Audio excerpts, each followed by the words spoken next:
నమస్కారం V7 city news కి స్వాగతం. వార్తల్లోని ముఖ్యాంశాలను చూద్దాం. మాదక ద్రవ్యాల రహిత సమాజాన్ని సృష్టించడానికి ప్రజలందరూ సహకరించాలన్న జిల్లా ఎస్పీ సుబ్బారాయుడు. తోడా వైస్ చైర్మన్ గా బాధ్యతలు చేపట్టిన Narapureddy Maurya. Tirupati urban development authority పరిధిలో అభివృద్ధికి శక్తి వంచన లేకుండా కృషి చేస్తా. సెప్టెంబర్ 1న ఇవ్వవలసిన పెన్షన్లు శనివారం ఉదయం నుంచే లబ్ధిదారులకు అందజేసిన అధికారులు, ప్రజాప్రతినిధులు. కేంద్రంలో ఎన్డీఏ ప్రభుత్వం సంక్షోభంలో పడింది. 400 సీట్లు సాధిస్తామన్న బీజేపీ 240 సీట్లకే పరిమితం అయ్యిందన్న సిపిఐ జాతీయ కార్యదర్శి నారాయణ. ఇక వార్తల్లోని వివరాలను చూద్దాం. తిరుపతి ఎస్వి యూనివర్సిటీ ఎన్ఎస్ఎస్ విభాగం పోలీసు శాఖ ఆధ్వర్యంలో మత్తు పదార్థాల వ్యతిరేక ర్యాలీ ఎస్వి యూనివర్సిటీ పరిపాలనా భవనం నుండి ఎన్టీఆర్ సర్కిల్ వరకు నిర్వహించడం జరిగింది. ఈ ర్యాలీకి ముఖ్య అతిథిగా జిల్లా ఎస్పీ సుబ్బారాయుడు పాల్గొని జెండా ఊపి ర్యాలీని ఎస్వి యూనివర్సిటీ పరిపాలనా భవనం వద్ద ప్రారంభించారు. ఈ సందర్భంగా జిల్లా ఎస్పీ మీడియాతో మాట్లాడుతూ దేశంలో ఉన్న సవాళ్లలో మత్తు పదార్థాలు ఒకటి ముఖ్యమైనదని తెలిపారు. ఈ పెనుభూతాన్ని సమూలంగా పారద్రోలాలనే ముఖ్య ఉద్దేశంతో కేంద్ర ప్రభుత్వం వారు నాషాముక్త్ భారత్ అభియాన్ అనే కార్యక్రమాన్ని చేపట్టారు. అందులో భాగంగా ఈరోజు తిరుపతి ఎస్వి యూనివర్సిటీ ఎన్ఎస్ఎస్ విద్యార్థులు పోలీస్ డిపార్ట్మెంట్ వారు సంయుక్తంగా మాదక ద్రవ్య రహిత ఆంధ్రప్రదేశ్, మాదక ద్రవ్య రహిత తిరుపతి, డ్రగ్స్ రహిత ఎస్వియు లక్ష్యంగా ర్యాలీని చేపట్టామని తెలిపారు. ఈ ర్యాలీ ద్వారా డ్రగ్స్ దుర్వినియోగం వలన కలిగే పర్యవసానాలను ప్రజలకు అవగాహన కల్పించి సమాజంలో ఎవరిని డ్రగ్స్ వాడనీయకుండా చేసి తిరుపతి జిల్లాలో మాదక ద్రవ్యాలను సమూలంగా నిర్మూలించడానికి కృషి చేస్తామని అన్నారు. యువత భారతదేశ సంపద, మీ దేశ అభివృద్ధికి వెన్నెముకగా ఉండాలనే తప్ప భవిష్యత్తును పాడు చేసుకోకూడదని తెలిపారు. అందరూ డ్రగ్స్కు వ్యతిరేకంగా పోరాడాలని పిలుపునిచ్చారు. రాష్ట్ర ప్రభుత్వం మత్తు పదార్థాల విషయమై తీవ్రంగా పరిగణించి రాష్ట్రంలో ప్రతి జిల్లాలో anti drugs special task force ఏర్పాటు చేయాలని ఇదివరకే ఆదేశాలు ఇచ్చారు. అందులో భాగంగా మన జిల్లాలో ఒక సిఐ ఆధ్వర్యంలో ఇప్పటికే స్పెషల్ టాస్క్ ఫోర్స్ను ఏర్పాటు చేశామని తెలిపారు. వీరు ప్రతిరోజు జిల్లాలో ఎక్కడో ఒకచోట గంజాయి, మత్తు పదార్థాలను అడ్డుకుంటూ నిర్మూలనకై అహర్నిశలు పాటుపడుతున్నారని తెలిపారు. ఎలివేట్ అవుతోందనే ఒక రీజన్తో నషాముక్త్ భారత్ అభియాన్ అని చెప్పి ఒక ప్రోగ్రామ్ని సెంట్రల్ గవర్నమెంట్ లెవెల్లో దీన్ని ప్లాన్ చేయడం జరిగింది. దాంట్లో భాగంగా ఈరోజు యూనివర్సిటీలో నషాముక్త భారత్ అభియాన్ ప్రోగ్రాంలో ఒక ర్యాలీని ఏర్పాటు చేస్తూ తిరుపతిని, యూనివర్సిటీని డ్రగ్ ఫ్రీగా మనం అందరం కలిసి ఏర్పాటు చేసుకోవాలి అనే ఒక ఉద్దేశంతో ఈ ర్యాలీని ఏర్పాటు చేయడం జరిగింది. ముఖ్యంగా మన వైస్ ఛాన్సలర్ గారు చెప్పారు, యువత అనేది భారతదేశం యొక్క వెన్నెముకగా ఉండాలి తప్ప వారు తన ఆరోగ్యాలని లేదా తమ భవిష్యత్తుని పాడు చేసుకోకూడదు. కాబట్టి మీరందరూ కూడా ఈ డ్రగ్కి వ్యతిరేకంగా పోరాడాలి. కంప్లీట్గా ఎవరైనా ఈ డ్రగ్ని ఎవరైనా డిస్ట్రిబ్యూట్ చేస్తున్నా తగిన సమాచారాన్ని పోలీసు వారు ఆల్రెడీ ఒక వాట్సాప్ నెంబర్ తర్వాత టోల్ ఫ్రీ నెంబర్ కూడా ఏర్పాటు చేయడం జరిగింది. టోల్ ఫ్రీ నెంబర్లో కానీ వాట్సాప్ నెంబర్లో కానీ తగిన సమాచారం ఇస్తే ఇచ్చిన వారి యొక్క సమాచారాన్ని ఇంటి బస్సులో బయటకు ఉంచకుండా తగిన చర్య తీసుకోవడం జరుగుతుందని ఆల్రెడీ మనం అందరికీ తెలియజేస్తున్నాం మీడియా అండ్ ఎలక్ట్రానిక్ మీడియా ద్వారా. సో అందరం కూడా కలిసికట్టుగా సమాజంలో కేవలం క్రైమ్ అనేది కానీ లేదా డ్రగ్స్ కానీ ఏ ఇష్యూనైనా కానీ మనం నిర్మూలించాలంటే ప్రజల సహకారము, యువత సహకారము, మీడియా సహకారం ఉంటేనే చేయగలుగుతాం. కాబట్టి మీ అందరి సహకారంతో ఈ వెంకటేశ్వర స్వామి ఉండే మన తిరుపతిలో ఎటువంటి అపచారాలు లేదా ఎటువంటి ఇబ్బందులు లేకుండా అందరూ కూడా సంతోషంగా ఉండే విధంగా ఈ డ్రగ్ని కంప్లీట్గా నిర్మూలించడానికి మీ అందరి సహకారంతో రాబోయే రోజుల్లో కంప్లీట్ నిర్మూలిస్తామని మీ అందరి తెలియజేసుకుంటూ, అదేవిధంగా ఎవరైతే డ్రగ్ ఇంకా చెప్పినా వినకపోతే వారిపై కఠిన చర్యలు చట్ట ప్రకారం కూడా తీసుకోబడతాయి. Tirupati urban development authority vice చైర్మన్గా నారపురెడ్డి మౌర్య బాధ్యతలను స్వీకరించారు. అనంతరం ఆమె మీడియాతో మాట్లాడుతూ తుడా అభివృద్ధికి తన వంతు కృషి చేస్తానని వైస్ చైర్మన్ నారపురెడ్డి మౌర్య అన్నారు. శనివారం సాయంత్రం తుడా వైస్ చైర్మన్గా నారపురెడ్డి మౌర్య పూర్తి స్థాయి బాధ్యతలు స్వీకరించారు. ఈ సందర్భంగా వీసీ మాట్లాడుతూ తుడా వైస్ చైర్మన్గా బాధ్యతలు చేపట్టడం తనకు ఎంతో సంతోషకరమని అన్నారు. తిరుపతి నగరపాలక సంస్థ కమిషనర్గా జూలై 24న బాధ్యతలు చేపట్టానని అన్నారు. 2019 వరకు నగరపాలక సంస్థ కమిషనర్ తుడాకు కూడా పూర్తి బాధ్యతలు నిర్వహించేవారని అన్నారు. అటు తర్వాత ప్రభుత్వ నిర్ణయం తీసుకొని తనకు తుడా వైస్ చైర్మన్గా పూర్తి స్థాయి బాధ్యతలు అప్పగించారని అన్నారు. తుడా నగరపాలక సంస్థ సంయుక్తంగా అనేక అభివృద్ధి పనులు చేయడం జరిగిందని తెలిపారు. నగరపాలక సంస్థ తుడా అభివృద్ధికి శక్తివంచన లేకుండా కృషి చేస్తానని అన్నారు. తుడా వీసీగా బాధ్యతలు చేపట్టిన మౌర్యను ఇన్ఛార్జ్ వీసీగా పనిచేసిన వెంకటనారాయణతో పాటు నగరపాలక సంస్థ తుడా అధికారులు పుష్పగుచ్చం అందించి అభినందనలు తెలిపారు. మున్సిపల్ కమిషనర్గా లాస్ట్ మంత్ 24న జాయిన్ అయ్యాను, జూలై 24న. అప్పుడు దాని తర్వాత నేను నా విజిట్స్ కానీ బ్రీఫింగ్ తీసుకున్నప్పుడు ఇంతకుముందు 2019 వరకు TUDA and municipal commissioner, so municipal commissioner FAC ఉండేవాళ్ళు. సో దానివల్ల కొంచెం ఇంటిగ్రేటెడ్ డెవలప్మెంట్ కూడా జరిగింది. అండ్ చాలా ప్రాపర్టీస్ టుడా ఉన్నాయి, అక్కడ కార్పొరేషన్ బిల్డింగ్స్ ఉన్నాయి, పార్క్స్ కానీ ఇవన్నీ ఇంటిగ్రేటెడ్ డెవలప్మెంట్ ఉంటుందని భావించాను. దాని తర్వాత గవర్నమెంటే ఈ డెసిషన్ తీసుకొని ఈ 4 కార్పొరేషన్స్ ఏవైతే ఉన్నాయో వాటికి మున్సిపల్ కమిషనర్కే ఇన్ఛార్జ్ ఇవ్వడం కూడా చాలా సంతోషంగా ఉంది.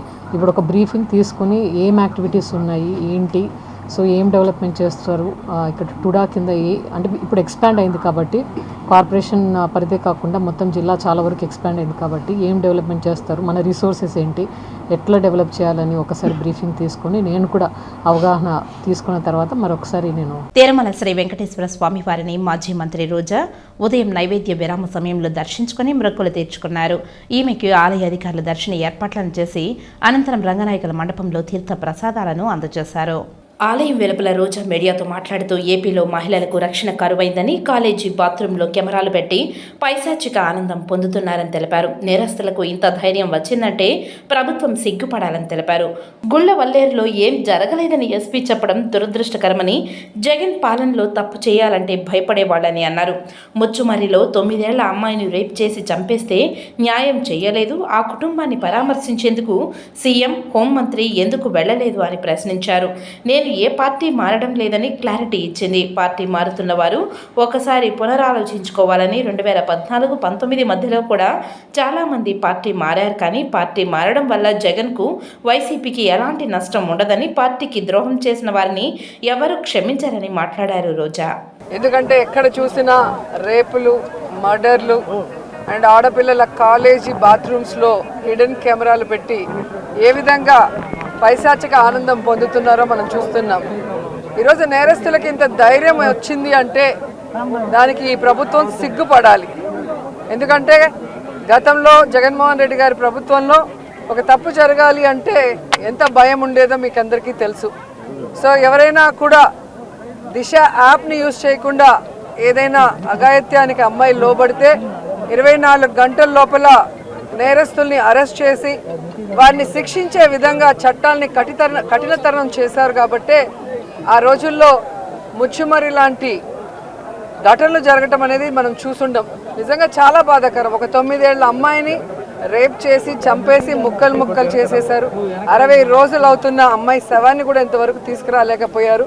అసలు ఆ కుటుంబాన్ని పరామర్శించడానికి సీఎం గారు కానీ హోంమంత్రి గారు కానీ వెళ్ళలేదు అంటే కారణం ఏంటో నాకైతే అర్థం కాలేదు. ఎందుకంటే మదనపల్లిలో ఫైల్స్ దగ్ధమయ్యాయి అనగానే డీజీపీ గారిని స్పెషల్ ఫ్లైట్లో పంపించిన వాళ్ళు ఎందుకు ముచ్చుమర్రికి స్పెషల్ ఫ్లైట్లో డీజీపీ గారిని కానీ లేదా సంబంధిత మంత్రి గారిని ఎందుకు పంపించలేదో నాకు అర్థం కాలేదు. అలాగే నిన్న పేపర్లో చూశాను, గుడ్లవల్లేరు కాలేజీలో బాత్రూమ్స్లో హిడెన్ కెమెరాలు పెట్టారని పిల్లలు వచ్చి ఆడపిల్లలు చెప్తే అసలు అక్కడ ఏం జరగలేదని ఎస్పీ గారు చెప్పడం చాలా దురదృష్టకరం. ఈరోజు 300 మంది పిల్లలు ఈరోజు న్యాయం కావాలంటూ ధర్నా చేస్తుంటే ఇప్పుడు విచారణ చేస్తామని దిగిరావటం అనేది మనమంతా కూడా గమనించాల్సిన విషయం. దేశంలో ఎంతో ప్రతిష్టాత్మకంగా నిర్వహించే స్వచ్ఛ సర్వేక్షణ్ పోటీలలో మన తిరుపతిని ప్రథమ స్థానంలో నిలిపేందుకు అందరూ సహకరించాలని నగరపాలక సంస్థ కమిషనర్ నారపరెడ్డి మౌర్య ప్రజలకు, అధికారులకు పిలుపునిచ్చారు. శనివారం నగరపాలక సంస్థ కార్యాలయంలో స్వచ్ఛ సర్వేక్షణ్ పోటీలపై వివిధ విభాగాల అధికారులతో సమీక్షా సమావేశం నిర్వహించారు. ఈ సందర్భంగా కమిషనర్ మీడియాతో మాట్లాడుతూ నగరపాలక సంస్థలో 100% ఇంటింటి చెత్త సేకరణ జరుగుతుందని అన్నారు. అయితే ప్రజలు నగరంలో అక్కడక్కడ చెత్త కుప్పలుగా పడేయకుండా మీ ఇంటికి వస్తున్న మా వారికి తడి, పొడి చెత్త వేరువేరుగా ఇవ్వాలని ప్రజల్ని కోరారు. తడి, పొడి చెత్తపై ప్రజల్లో అవగాహన కల్పించాలని అధికారులను ఆదేశించారు. నగరంలో ఎక్కడా భవన నిర్మాణ వ్యర్థాలు వేయకుండా చర్యలు తీసుకోవాలని అన్నారు. సెప్టెంబర్ 14 నుండి 15 రోజుల పాటు స్వచ్ఛతా హీ సేవా కార్యక్రమం నిర్వహిస్తున్నామని అన్నారు. ఈ కార్యక్రమంలో భాగంగా ప్రతిజ్ఞలు, నగరంలో ప్రత్యేకంగా పరిశుభ్రత కార్యక్రమాలు, సఫాయి మిత్రులకు ఆరోగ్య పరీక్షలు తదితర కార్యక్రమాలు నిర్వహిస్తున్నామని అన్నారు. స్వచ్ఛ సర్వేక్షణలో తిరుపతిని ప్రథమ స్థానంలో నిలిపేందుకు అందరూ సహకరించాలని కోరారు. ఈ సమావేశంలో మున్సిపల్ హెల్త్ ఆఫీసర్ డాక్టర్ యువ అన్వేష్ రెడ్డి, శానిటరీ సూపర్వైజర్స్ చెంచయ్య, సుమతి, ఇతర అధికారులు పాల్గొన్నారు. స్వచ్ఛ సర్వేక్షణ టీం కూడా మన నవంబర్ నుంచి వస్తారు. అంతలోపల మనము ఇవి ఎవ్రీ డే చేయాల్సిన యాక్టివిటీసే. గార్బేజ్ కలెక్షన్ 90% కంటే అబోవ్ ఉండాలి. 100% door to door garbage collection చేయాలి. అలాగే మనం segregation, wet waste, dry waste segregation చేయాలి.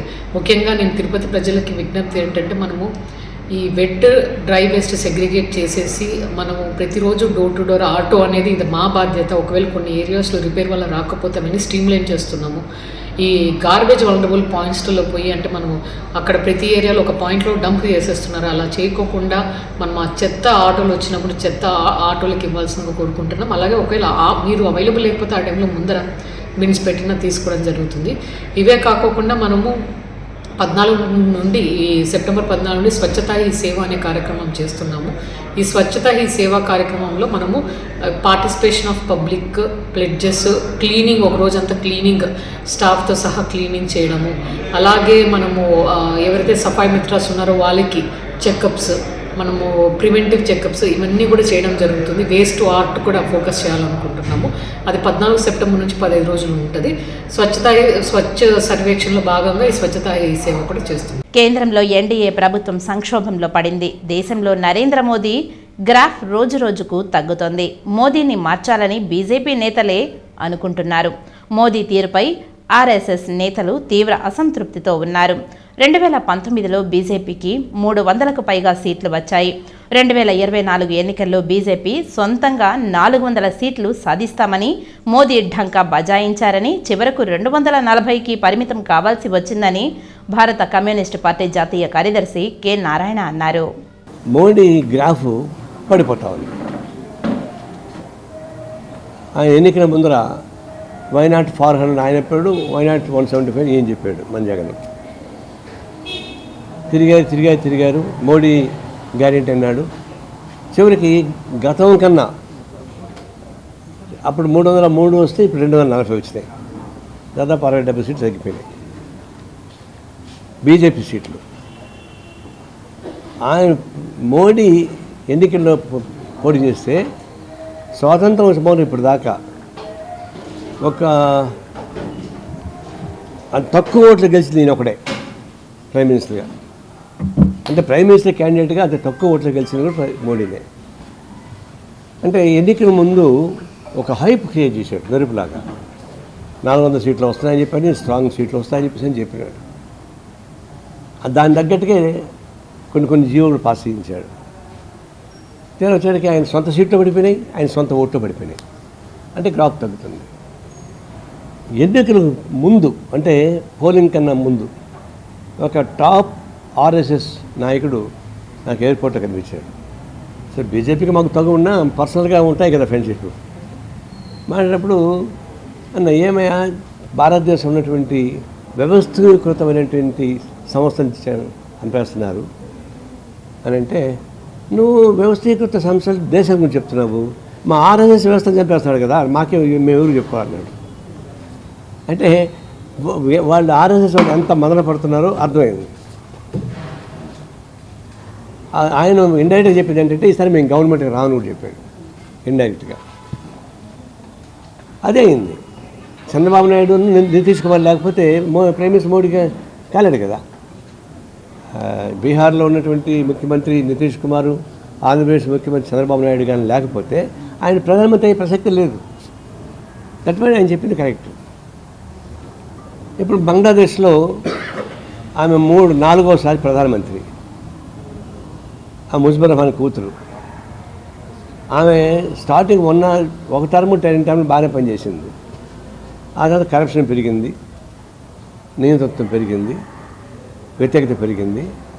చివరికి ఆమె ఒక నియంత్రిత పాలన తీసుకెళ్ళి ఎంతవరకు వచ్చిందంటే, లాస్ట్ ఎలక్షన్స్లో ప్రతిపక్ష పార్టీ ఎవరు పోటీ చేయలే, వదిలేశారు. కమ్యూనిస్ట్ పార్టీ నాయకుడు శ్రీలంకలో నాకు కనిపించినప్పుడు అడిగా, ఏమయ్యా మీరు పోటీ చేయొచ్చు కదా అంటే, పోటీ చేసే అవకాశం లేదు, నామినేషన్ వేయనీరు, ఓటర్లు పోనీరు, వేస్ట్ చెప్పి వదిలేసుకున్నాం మేము అన్నారు. అంటే ఆమె ఏకపక్షంగా గెలిచింది. గెలిచిన 6 నెలలకి ఆమె ప్రధానమంత్రి హోదా పోగొట్టుకొని భారతదేశం తలదాచుకుంటా ఉంది. శ్రీవారి మెట్ల మార్గంలో ఉండే చిరు వ్యాపారస్తుల న్యాయమైన కోర్కెలను తీర్చాలని కోరుతూ టీటీడీ పరిపాలనా భవనం ముందు గత 11 రోజుల నుండి ఆందోళన చేస్తున్నారు. శనివారం ప్లేట్లు పెట్టుకొని మాకు న్యాయం చేయండి అంటూ నిరసన కార్యక్రమాన్ని నిర్వహించారు. ఈ సందర్భంగా సిఐటియు జిల్లా కార్యదర్శి జయచంద్ర, లక్ష్మి, ఎస్ఎఫ్ఐ జిల్లా కార్యదర్శి భగవత్, రవి మాట్లాడుతూ ఎన్ని పోరాటాలు చేస్తున్నా టీటీడీ యాజమాన్యం ఏమాత్రం పట్టించుకోకపోవడం బాధాకరమని అన్నారు. దాదాపు 20 నుంచి 20 సంవత్సరాలుగా శ్రీవారి మెట్లపైన వ్యాపారం చేసుకుంటూ జీవనం సాగిస్తుంది. గత 3 నెలలుగా పులి వచ్చిందని మాకు మెట్లపై నుంచి పంపించడం జరిగింది. ఈఓ గారు కానీ ఏఓ గారు కానీ చాలాసార్లు వాళ్ళ చుట్టూ తిరిగి అలసిపోయాం. మా ఫ్యామిలీని గడుపుకోవడానికి కూడా పోషించుకోవడానికి కూడా ఇల్లు లేకుండా ఉంది. ఈరోజు ఈ నిరసన దీక్ష 11వ రోజు చేరుకుంది. ఈ నిరసన దీక్ష ఈరోజు విశాఖలో ప్రోగ్రాం పెడుతున్నాం. రేపు మాకు న్యాయం జరగకపోతే జీవితంలో కూడా మాకు ఇలా ఆడుకోవాల్సిన పరిస్థితి మాకుంది. దయచేసి ఈఓ గారు మాకు శాశ్వత పరిష్కారం చూపాలని మీడియా ద్వారా తెలుసుకుంటున్నాను. రాష్ట్రంలోని కూటమి ప్రభుత్వం ఎన్టీఆర్ భరోసా పెన్షన్ పథకాన్ని శనివారం తెల్లవారుజామున 5 గంటల నుండి తిరుపతి నియోజకవర్గంలోని 50 డివిజన్లలో కూటమి పార్టీ నాయకులు సచివాలయ సిబ్బందితో కలిసి పెన్షన్ పంపిణీ కార్యక్రమాన్ని చేశారు. ఈ సందర్భంగా నరసింహ యాదవ్ మీడియాతో మాట్లాడారు. 1వ తారీఖున ఇవ్వాల్సిన పింఛన్లు సండే వచ్చింది కాబట్టి ఒక రోజు ముందుగానే కూడా పింఛన్దారులందరికీ కూడా ఇచ్చే విధంగా ఈరోజు ఉదయం 4 గంటల నుంచి కూడా అన్ని చోట్ల కూడా రాష్ట్ర వ్యాప్తంగా కూడా పింఛన్లు ఇచ్చే కార్యక్రమం స్టార్ట్ చేయడం జరిగింది. ఏదైతే 2,000 పింఛన్ 4,000 ఇవ్వడం, అదేవిధంగా వికలాంగులకు 6,000 ఇవ్వడం, ఈ విధంగా ఇచ్చిన మాట ప్రకారం క్రమం తప్పకుండా కూడా ఈరోజు రాష్ట్ర వ్యాప్తంగా కూడా పేదలందరికీ కూడా పింఛన్లు పంపిణీ చేస్తున్న ప్రభుత్వం ఎన్డీఏ కూటమి. ఈరోజు నారా చంద్రబాబు నాయుడు గారి ఆదేశాల మేరకు ప్రజలందరూ కూడా ఈరోజు ఒక రోజు ముందు వచ్చిందని అందరూ కూడా ఆనందాన్ని, గతంలో ఏ విధంగా పింఛన్ ఇచ్చారో చూశారు, ఎంత వాళ్ళకి అందుబాటు లేకుండా ఇచ్చేయడం, వీటన్నిటిపైన కూడా ఈరోజు కొత్త ప్రభుత్వం చంద్రబాబు నాయుడు నాయకత్వంలో ఈరోజు ఏదైతే పింఛన్లే కరెక్ట్ టయానికి ఇవ్వడమే కాకుండా ఉద్యోగులందరూ కూడా జీతాలు ఈరోజు 1వ తారీఖు వస్తూ ఉందంటే వాళ్ళు నమ్మకంగా కూడా మన జీతాలు మనకు వస్తాయనే నమ్మకాన్ని కలిగించి ఆ విధంగా ముందుకెళ్తుంది ఈరోజు చంద్రబాబు నాయకత్వంలోని రాష్ట్ర ప్రభుత్వం అని తెలియజేస్తూ ప్రజలందరికీ ఏవైతే హామీలు ఇచ్చామో ఆ హామీలన్నీ కూడా నెరవేర్చే దిశగా ఈరోజు రాష్ట్ర ప్రభుత్వం ఇటు నారా లోకేష్ గారు కానీ, పవన్ కళ్యాణ్ గారు కానీ, ఇటు ఎన్డీఏ కూటమి, బీజేపీ మంత్రులు కానీ అందరూ కూడా కలిసికట్టుగా ఈరోజు ప్రజలకు ఇచ్చిన వాగ్దానాన్ని క్రమం తప్పకుండా అమలు చేస్తున్న చరిత్ర ఆంధ్రప్రదేశ్లో జరుగుతుంది.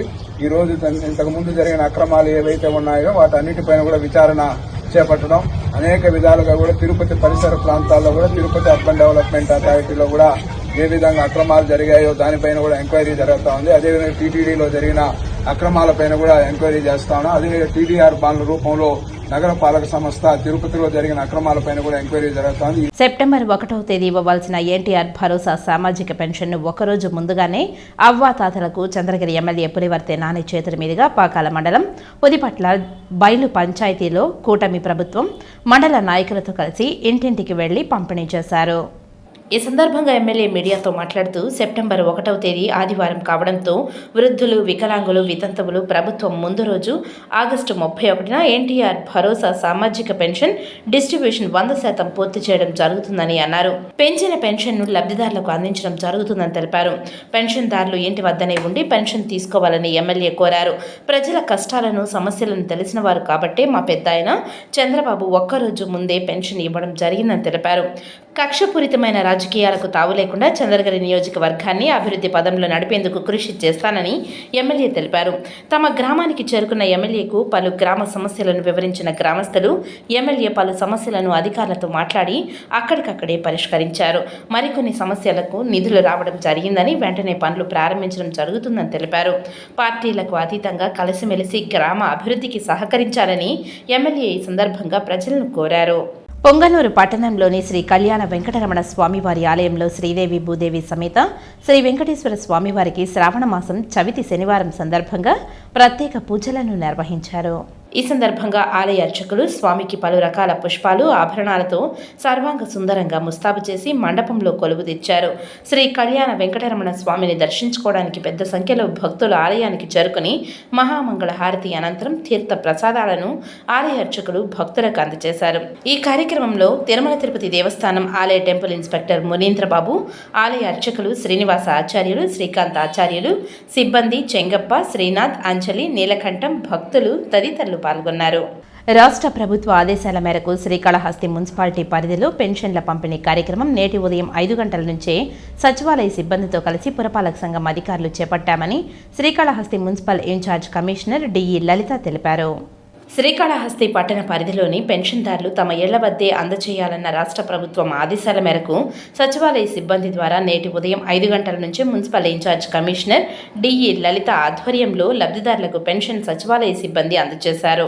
రాష్ట్ర ప్రభుత్వం ఆదేశానుసారం సెప్టెంబర్ నెలకు సంబంధించిన ఎన్టీఆర్ సామాజిక భద్రతా పెన్షన్లను పంపిణీ శనివారమే ఇవ్వాలనే నిర్ణయం మేరకు శ్రీకాళహస్తి మున్సిపాలిటీలోని పెన్షన్లను పంపిణీకి కార్యక్రమానికి సచివాలయ సిబ్బందితో కలిసి పట్టణ పరిధిలోని 8,248 మందికి పెన్షన్ల పంపిణీ వార్డు సచివాలయ సిబ్బంది ద్వారా కార్యక్రమాన్ని చేపట్టి లబ్ధిదారులకు పెన్షన్లను ఉదయం 5 గంటల నుంచి అందజేస్తున్నామని మున్సిపల్ ఇన్ఛార్జ్ కమిషనర్ డిఈ లలిత తెలియజేశారు.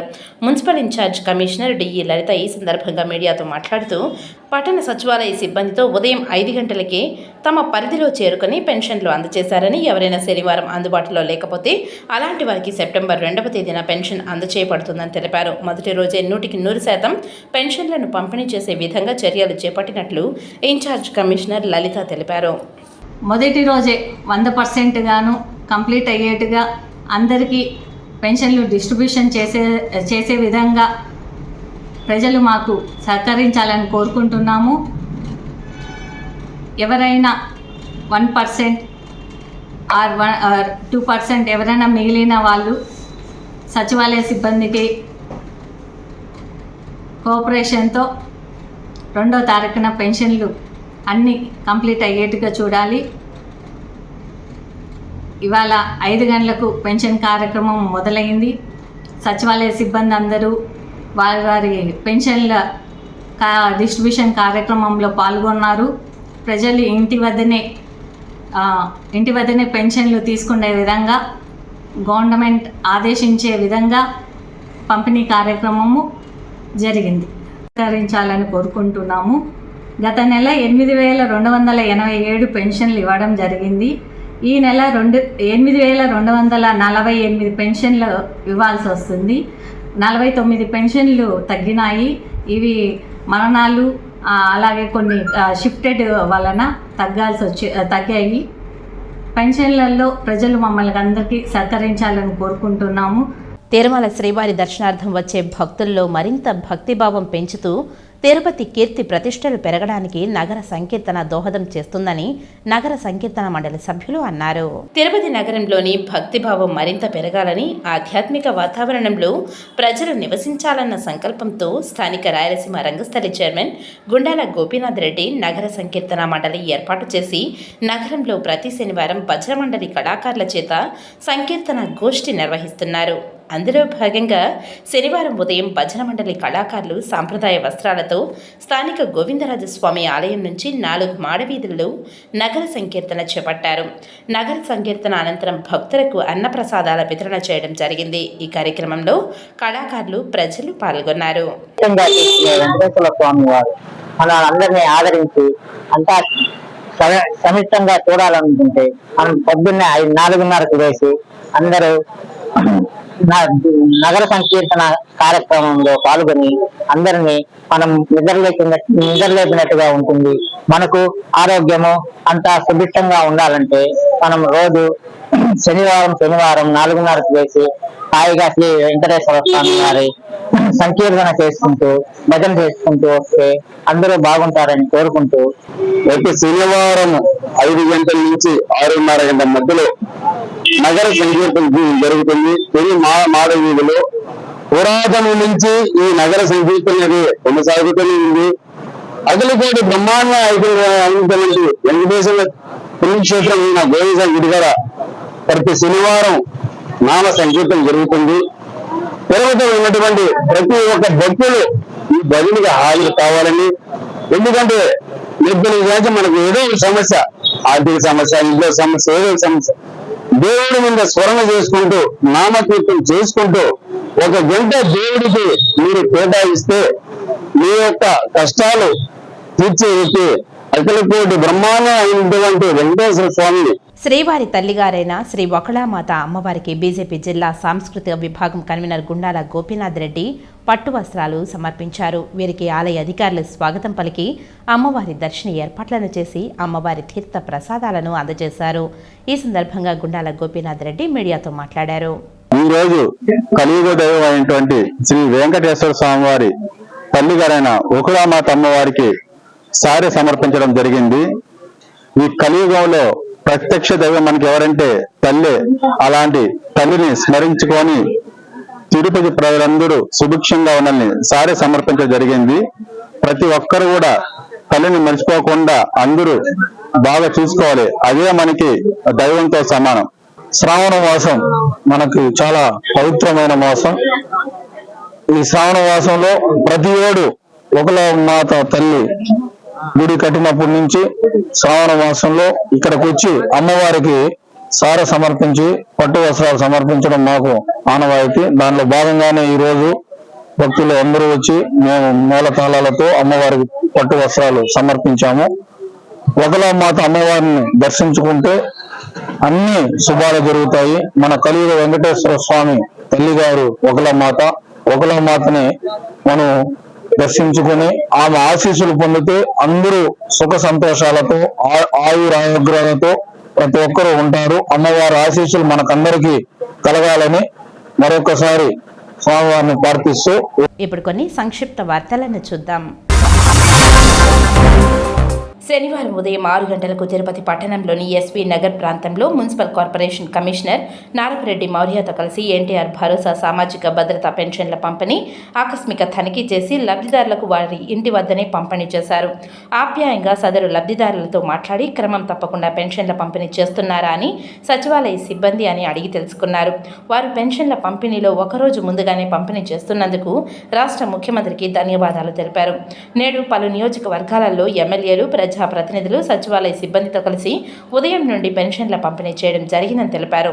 జిల్లాలో 2,67,089 మంది లబ్ధిదారులకు సుమారు 113.01 కోట్ల పంపిణీకి చర్యలు చేపట్టామని తెలిపారు. అందులో భాగంగా రాత్రి 7 గంటలకు గాను 2,59,101 మందికి 97.1% సచివాలయ సిబ్బంది ద్వారా పంపిణీ చేశామని, రాష్ట్రంలో 2వ స్థానంలో పెన్షన్ల పంపిణీలో ఉన్నామని కలెక్టర్ తెలిపారు. తిరుపతి నగరంలో దోమల వృద్ధిని నియంత్రించడానికి నీటి కుంటల్లో దోమల లార్వాలను నాశనం చేయడానికి డ్రోన్లతో మందును పిచికారీ చేస్తున్నామని నగరపాలక సంస్థ కమిషనర్ నారపరెడ్డి మౌర్య తెలిపారు. నగరపాలక సంస్థ పరిధిలోని వినాయక సాగర్ వద్ద శనివారం డ్రోన్లతో మందును పిచికారీ కార్యక్రమాన్ని కమిషనర్ ప్రారంభించారు. ఈ సందర్భంగా కమిషనర్ నారపరెడ్డి మౌర్య మీడియాతో మాట్లాడుతూ నగరంలో నీటి కుంటలు, నీటి నిల్వ ప్రాంతాలలో ఎక్కువగా దోమలు వృద్ధి చెందుతున్నాయని అన్నారు. వాటిని నివారించేందుకు మనుషులు వెళ్లలేని నీటి కుంటలు, నిల్వ నీటి ప్రాంతంలో డ్రోన్ల సాయంతో మందును పిచికారీ చేస్తున్నామని తెలిపారు. నీటి నిల్వలోని దోమల లార్వాలను నాశనం చేయడం ద్వారా దోమల పెరుగుదలను నియంత్రించవచ్చునని అన్నారు. అధికారులు గుర్తించి దోమల వృద్ధిలో ఎక్కువగా ఉన్న 32 ప్రాంతాలతో పాటు మొత్తం 209 ఎకరాలలో ఫైరోసిస్ ఆయిల్ ఎమలన్స్ మందును 1.4 నిష్పత్తితో పిచికారీ చేస్తున్నామని అన్నారు. ప్రతిరోజు 20 ఎకరాలలో ఈ మందులు చల్లే కార్యక్రమం చేస్తున్నామని అన్నారు. అలాగే వినాయక చవితి నిమజ్జనానికి జరుగుతున్న ఏర్పాట్లను ఇంజనీరింగ్ అధికారులతో కలిసి కమిషనర్ నారపరెడ్డి మౌర్య పరిశీలించారు. అన్ని పనులు గడువులోపు పూర్తి చేయాలని, భక్తులకు, ప్రజలకు ఎటువంటి ఇబ్బందులు కలగకుండా ఉండేలా ఏర్పాట్లు ఉండాలని అన్నారు. కమిషనర్ వెంట మున్సిపల్ హెల్త్ ఆఫీసర్ డాక్టర్ యువ అన్వేష్ రెడ్డి, సిబ్బంది తదితరులు పాల్గొన్నారు. వార్తలు ముగించే ముందు ముఖ్యాంశాలు మరోసారి. మాదక ద్రవ్యాల రహిత సమాజాన్ని సృష్టించడానికి ప్రజలందరూ సహకరించాలన్న జిల్లా ఎస్పీ సుబ్బారాయుడు. తొడా వైస్ చైర్మన్గా బాధ్యతలు చేపట్టిన Narapa Reddy Maurya. Tirupati urban development authority పరిధిలో అభివృద్ధికి శక్తి వంచన లేకుండా కృషి చేస్తా. సెప్టెంబర్ 1న ఇవ్వవలసిన పెన్షన్లు శనివారం ఉదయం నుంచే లబ్ధిదారులకు అందజేసిన అధికారులు, ప్రజాప్రతినిధులు. కేంద్రంలో ఎన్డీఏ ప్రభుత్వం సంక్షోభంలో పడింది. 400 సీట్లు సాధిస్తామన్న బీజేపీ 240 సీట్లకే పరిమితం అయ్యిందన్న సిపిఐ జాతీయ కార్యదర్శి నారాయణ. ఈ వార్తలు ఇంతటితో సమాప్తం. నమస్కారం.